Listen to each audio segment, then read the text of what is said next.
The first ads of the election year are up and running. Now, most of these will end up on the internet, but we show them to you just in case they pop up on your television. Here is the first ad from the Libs. The right decisions aren't always popular, but I'm not interested in taking the easy path because we live in the best country in the world, and I'm determined to get Australia back on track.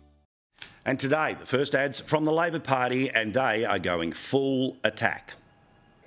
Every little bit helps.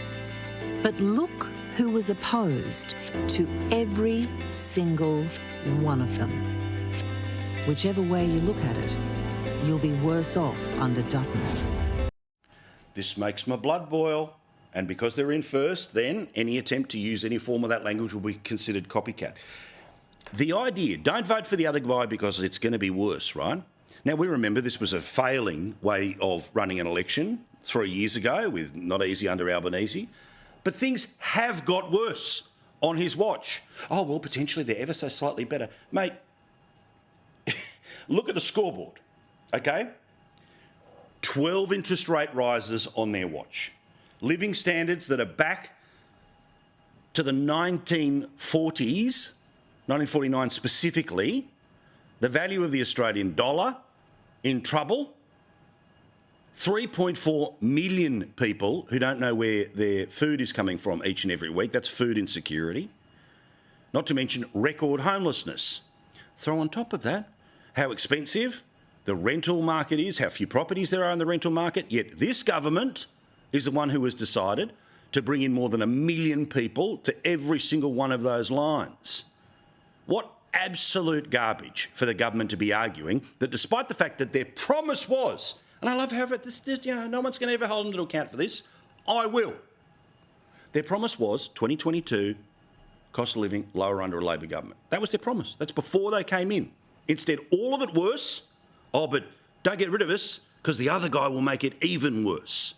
What a bizarre sort of Jedi mind trick attempt at trying to gaslight the Australian people.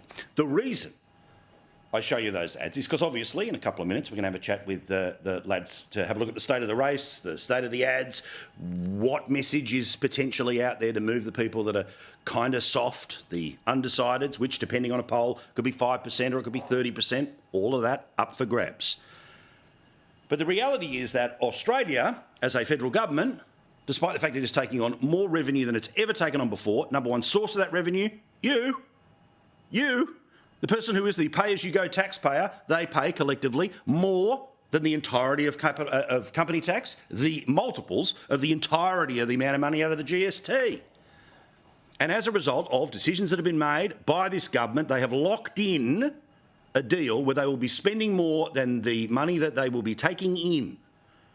And it's not me making it up, it's their own document. It's a generational report released a couple of years ago by the Treasurer. I think that was the same budget where they took $1,500 as the low to middle income tax offset of 10 million voters.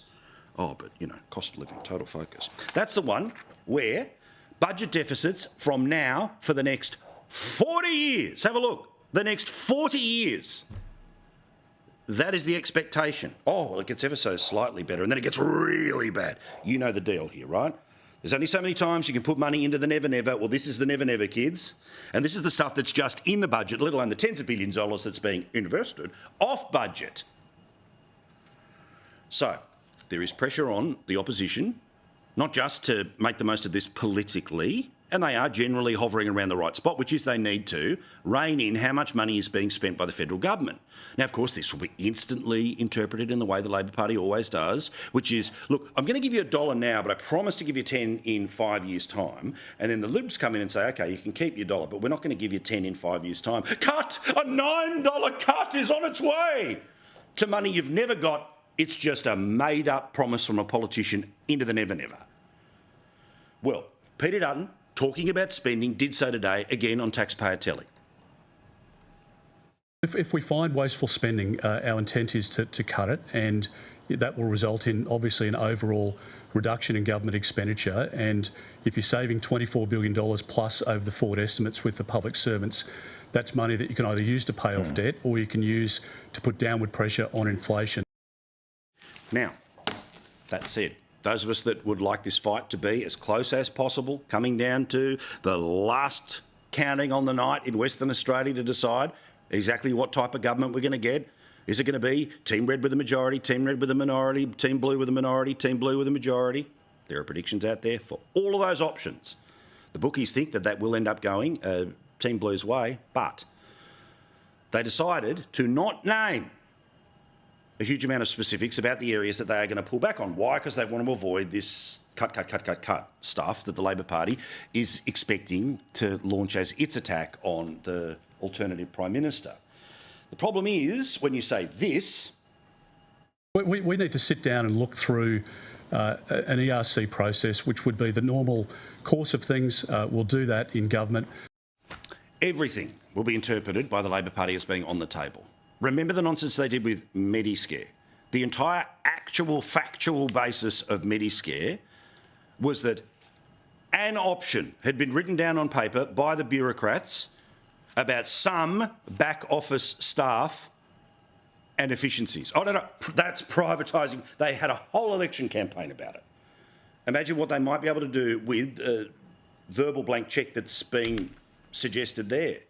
Now, I know that Peter Dutton, when laser-like and when on message, he wins. Why? Did you see what happened with The Voice? Australians believe always that when their personal circumstances are as difficult as they are right now, that the government should be feeling the same sort of difficult financial circumstances that they are. So there is absolute strong area here. And Jacinta Nampijinpa-Price, it is her job, of course, to be across all of this and to start serving up some examples. Serve up some examples. Do one a week, do 3 a week, but just keep pounding away, because if you have lots and lots of those little examples, well, it's going to help narrow the picture, and that, of course, is what we will be discussing a little later tonight. Lots of data, details and all the rest of it we'll be following.